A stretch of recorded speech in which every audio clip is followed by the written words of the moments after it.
Hello students, this is your English teacher Riyanka ma'am. তো আজকে আমরা আগের দিন যে কবিতাটি আমরা বুঝিয়েছিলাম মাই লাস্ট ডাচেস রবার্ট ব্রাউনিংয়ের লেখা, সেই কবিতাটির আজকে আমি সামারিটা ডিটেলসে বুঝিয়ে দেবো, কেননা তোমরা যাতে এই সামারিটার থ্রু যে কোনো কোশ্চেন অ্যাটেন্ড করতে পারো। এটা স্পেসিফিক্যালি ক্লাস 11-এর সেকেন্ড সেমিস্টারের জন্য আমি পড়াচ্ছি। তো যারা আর কি অন্য পারপাসও দেখতে পারো, তো তাদের এই নোটসটা আমার মনে করি যে তোমাদের খুবই হেল্পফুল হবে, যে কোনো কোশ্চেন আনসার লিখতে তোমরা ক্যাপেবল হবে। তো আমি তোমাদেরকে হ্যান্ড নোটস প্রোভাইড করছি, যদি কারোর কোনো প্রবলেম থাকে তাহলে অবশ্যই কমেন্টস করবে।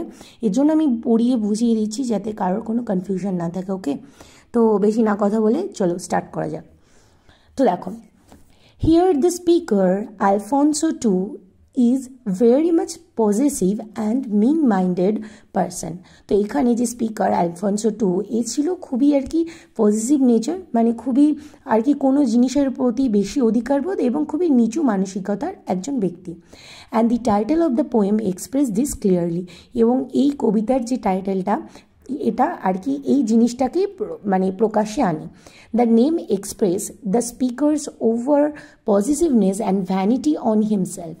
এই যে নামটা কবিতার, এটা বোঝায় আর কি স্পিকারের ওভার আর কি পজিটিভনেস, মানে কোনো কিছুর প্রতি বেশি অধিকারবোধ এবং অহংকার, তার নিজের উপর আত্মহংকার যেটাকে বলে। He showed the listener his wife's picture that is designed by Fra Pandolf's. তো সে তার আর কি এখানে যে আর কি শ্রোতা, তাকে আর কি ফ্রা প্যান্ডলফের চিত্রাঙ্কন করা একটা ছবি যেটা তার বউয়ের, সেটা দেখাচ্ছিল। He uttered this painter's name twice to show off his power and prosperity.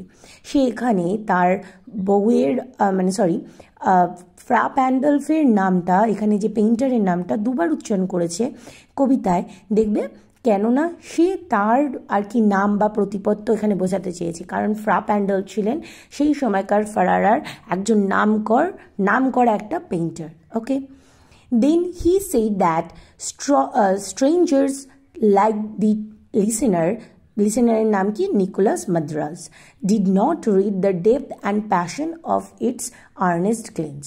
তো বলছে যে তোমার মতো, লিসেনারের উদ্দেশ্যে বলছে, যে শ্রোতা তার উদ্দেশ্যে বলছে যে তোমার মতো যে আর কি এইখানে আর কি যারা আর কি অতিথিবৃন্দ আসে, মানে স্ট্রেঞ্জার্সরা আসে, তারা কিন্তু এই আর কি ছবির বা আমার লাস্ট ডাচেসের, মানে আমার শেষ পত্নীর আর কি মুখবায়বের এই যে গভীরতা বা আভার গভীরতাটা তারা বুঝতে পারে না। Then speaker told about some probability that somehow, মানে এবার মানে এই যে গ্লেন্স, এই যে আভার কারণটা কি, এটা কিছু হতে পারে, এখানে তিনি গেস করছে, তাই বলছে সম্ভাবনা, যে এখানে তিনি কিছু সম্ভাবনার কথা বলছে। হয়তো সামহাও কোনোভাবে the painter asked the duchess for removing her mantel from her wrist. হয়তো কখনো সেই পেইন্টার, সে হয়তো ফ্রা প্যান্ডলফ আর কি তার বউকে কখনো তার ম্যান্টেলটাকে তার হাত থেকে সরানোর জন্য বলেছে। ওর her fear and beauty was praised by the painter, অথবা তার সৌন্দর্য প্রশংসিত হয়েছে পেইন্টারের দ্বারা।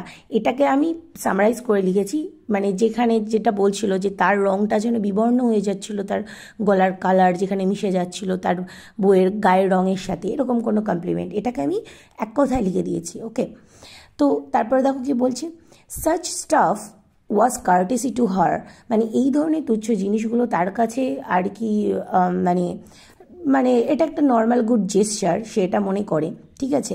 And the reason of her enough happiness rather than her husbands presence in their.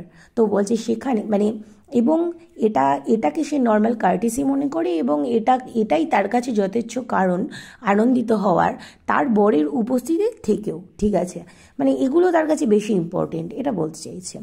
According to the duke, her duchess is too simple and good to be his wife. বলছি লাইনটাকে ভালো করে পড়বে, দেখো কি বলছে যে তার মতে, রাজার মতে, তার বউ খুবই সাধারণ এবং খুবই ভালো তার বউ হওয়ার জন্য, ঠিক আছে। মানে তার বউ, মানে এটাকে যদি আমি কমপ্লেক্স সেন্টেন্সে ভাঙি তাহলে কি আসবে, according to the duke her duchess is so simple and good that she can not be his wife. Okay, বোঝা গেল। and she gave the same smile, blush and approving speech to Duke as well as other. বলছে যে সে অন্যান্যদের মানে রাজার মতোই অন্যান্যদেরকেও ঠিক একই হাসি, একই ব্লাশ, তার রঙিন আভা মুখের মধ্যে ফুটে ওঠে এবং অ্যাপ্রুভিং স্পিচ মানে থ্যাংক ইউ জানানো, যেরকম টাইপের thank you kind of approving speech, এরকম টাইপ অফ ঠিক একইভাবে সহমত প্রকাশ করে। ঠিক আছে, দেন দেখো কি বলছে, বলছে and it is whatever she looked she liked, বলছে সে যাই দেখতো তার তাই ভালো লাগতো।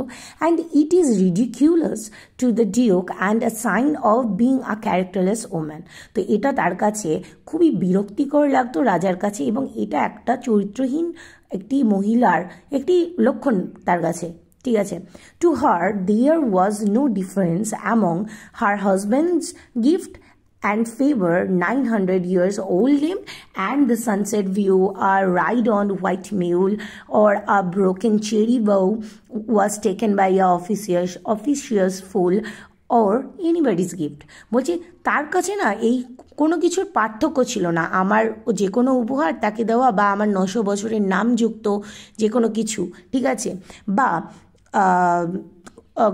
সূর্যাস্তের যে দৃশ্য বা সাদা খচ্চরের ওপর ওঠে যে সেই রাইডটা, অথবা কোনো উপযাজকের দ্বারা আনা কোনো চেরির ডাল অথবা কারোর উপহার, এই সব কিছুই তার কাছে না মানে সেম ছিল। On the other hand, blaming her about those trifling matter is a kind of stooping for the Duke। তো বলছে ডিউকের কাছে না এই তার কাছে মানে টু দ্য ডিউক, বলছে ডিউকের কাছে মানে তাকে দোষারোপ করে এই তুচ্ছ তুচ্ছ ব্যাপারের জন্য তাকে দোষারোপ করা, এটা তার কাছে মানে তার বউয়ের কাছে তার নত হয়ে যাওয়া ডিউকের মতে এটা। So he choose not to be stoop, তো তাই সে নত হতে চায় না। ঠিক আছে, স্টুপ মানে নত হওয়া। So too much dominative nature made the matter worst when he order to kill his duchess. তো বলছে এই জিনিসটা এই ঘটনাটা আরও খারাপ হতে লাগলো যখন মানে তার এই যে কন্ট্রোল, এই যে আর কি বসে আনা, নিজের কথায় ওঠানো বসানো, এই যে স্বভাবটা, এটাকে বলছে ডোমিনেটিভ নেচার। ঠিক আছে, তো এই স্বভাবটা এই ঘটনাটাকে না আরও আর কি জটিল করে তুললো, আরও খারাপ করে তুললো, এবং তাই সে যখন আর কি সে বলে বসলো মানে আর কি অর্ডার করলো যে তার বউকে মেরে ফেলার। Here the listeners who was a messenger of a count and came with a proposal of Duke's marriage, এবং এখানে যে লিসেনার ছিল সে ছিল পার্শ্ববর্তী রাজার আর কি কন্যার বিবাহের প্রস্তাব এনেছিল সেই রাজার জন্য। The Duke indirectly expressed his deep interest in beauty and dowry at the same time, সে এখানে সৌন্দর্য এবং পণের প্রতি তার যে গভীর আগ্রহ সেটা একই সাথে মানে আর কি ঘুরিয়ে সে সেটা প্রকাশ করেছিল। His last duchess was as expensive thing as the statue of Neptune taming a seahorse। বলছি তার কাছে না তার যে শেষ বউ সে আর কি একটা মূল্যবান বস্তুর মতো ছিল, ঠিক যেরকম নেপচুনের যে স্ট্যাচুটা ছিল যেটা আর কি সি হর্সকে কন্ট্রোল করছে, ঠিক সেরকম। সামওয়্যার কোথাও না কোথাও he gave a whip that he loved to tame his women according to his own will, and if it was not to his liking he might deal the same with the next। তো বলছে দেখো, বলছি যে এই লাইনটা খুবই important তোমাদের কাছে, এই কবিতাটা মানে এই লাইনটা খুবই ইম্পর্টেন্ট, এখান থেকে তোমরা অনেক কোশ্চেন সলভ করতে পারবে। বলছে কোথাও না কোথাও সে হি গেভ আ হুইপ, সে এখানে কিন্তু কোথাও না কোথাও একটা আর কি সাবধানতা করছে, সাবধান করে দিচ্ছে সেই মেসেঞ্জারকে যে তার যে প্রবৃত্তিটা সেটা কীরকম, সে পছন্দ করে, সে ভালোবাসে তার মহিলাকে সে কন্ট্রোল করতে, নিজের কথায় ওঠাতে বসাতে। অ্যান্ড হি মাইট, এবং যদি and if it was not to his liking, যদি তার পছন্দ মতো জিনিস না হয়, he might deal the same with next, তাহলে সেও কিন্তু আগামী দিনে তার যে বউ হতে চলেছে তার সাথেও সে সেমটাই করবে। এটা কিন্তু কাইন্ড অফ হুইপ বা থ্রেট। ওকে, তো আশা করি কবিতাটার সামারিটা তোমরা ভালো করে বুঝেছো। এবার দেখো এই কবিতার সব থেকে মেইন কোশ্চেন বা ইম্পর্টেন্ট টপিক কি, characteristic features of the duke in this poem. Okay, তো এটাকে আমি এখানে ছোট ছোট পয়েন্ট করে দিয়েছি যাতে তোমরা এই কোশ্চেনটাকে সুন্দর করে এক্সিকিউট করতে পারো, লিখতে পারো। তো ফার্স্ট পয়েন্ট কী আছে, অবজেক্টিফাই ওম্যান। তো এখানে সে তো মহিলাদের আর কি বস্তু আকারে দেখছে, এটা তো আমরা বুঝতেই পারছি, ঠিক আছে। তো এই পয়েন্টটাকে তুলে তার ক্যারেক্টারকে অ্যাসিনেশন করবে। জেলাস নেচার, সে খুবই আর কি জেলাস, কারণ এটা তো মেইন কারণ তাকে আর কি তার বউকে সে মেরে ফেললো, কারণ তার কাছে তার বউ এবং আদার্স মানে তার বউ তার মতনই বাকিদের অ্যাটেনশন দিচ্ছে, এটা ছিল তার প্রবলেম। এটা তার জেলাস নেচারকে প্রকাশ করছে, কারণ অ্যাকচুয়ালি তার বউ তো খুব সিম্পল, খুব ভালো ছিল। সে ভালোটাকে এক্সাজারেট করে সে বাড়িয়ে চড়িয়ে তার ভালো গুণটাকে খারাপভাবে দেখছিল, কারণ সে তো বেসিক্যালি খুব খারাপ মানসিকতা ছিল না, এই জন্য ভালোটা তার কাছে খারাপই লাগবে। দেন কি বলছে দেখো, হ্যাভিং আ ডোমিনেটিভ নেচার, তার কাছে খুবই আর কি মানে সে সামনের জনকে নিজের আয়ত্তে ওঠাবে, বসে আনবে, এরকম একটা প্রবৃত্তি নিয়ে সে চলতো, এটা তার আচরণ দেখে বোঝা যাচ্ছে। দেন দেখো কি বলছে, টু মাচ মেল ইগো, এবং তার মধ্যে খুবই একটা মেল ইগো যেটাকে বলে খুব ব্যাডলিভাবে ছিল। তাই জন্য সে বলল কি যে তার বউকে সে মানে এই যে তার জিনিসগুলো খারাপ লাগছে এটা বললেও হয়তো তাদের মধ্যে মিসআন্ডারস্ট্যান্ডিংগুলো ঠিক হয়ে যেত, কিন্তু সে এটা ভেবেছিল যে অ্যাজ এ ডিউক এটা তার কাছে অপমানজনক, সে তার কাছে বউয়ের কাছে নত হবে না, কোথাও না কোথাও তিনি অবজেক্টিফাই করছে উইমেনকে, এটাও এখানে এই পয়েন্টটাও ঢুকে যাচ্ছে, ঠিক আছে।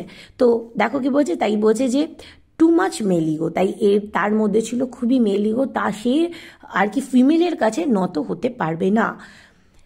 দেন দেখো, vanity of power and prosperity make him blind, next point. তো এটা খুবই ইম্পর্টেন্ট পয়েন্ট। এটা কোথা থেকে আমরা বুঝতে পারছি, যেখানে আর কি আলফনসো টু ওই তার লিসেনারকে বলছে যে ফ্রা প্যান্ডলফ এই পেন্টিংটা এঁকেছে, বা লাস্টে গিয়ে নেপচুনের স্ট্যাচুটা ক্লট করছে, এই টাইপের কথাগুলো দর্শায় যে সে তার আভিজাত্যকে শো অফ করছে কাইন্ড অফ, ঠিক আছে। যারা মানে রিয়েলি অ্যারিস্টোক্রেটিক হয়, রিচ পার্সন হয়, তারা কখনো শো অফ করে না, যেটা সে করছে। তো এখানে তার মানসিক দিক থেকে সে যে খুবই পুয়ার মেন্টালিটি ক্যারি করছে সেটা এখানে বোঝা যাচ্ছে, ঠিক আছে। দেন দেখো কি বলছে, ডেট্রিমেন্টাল মেন্টালিটি।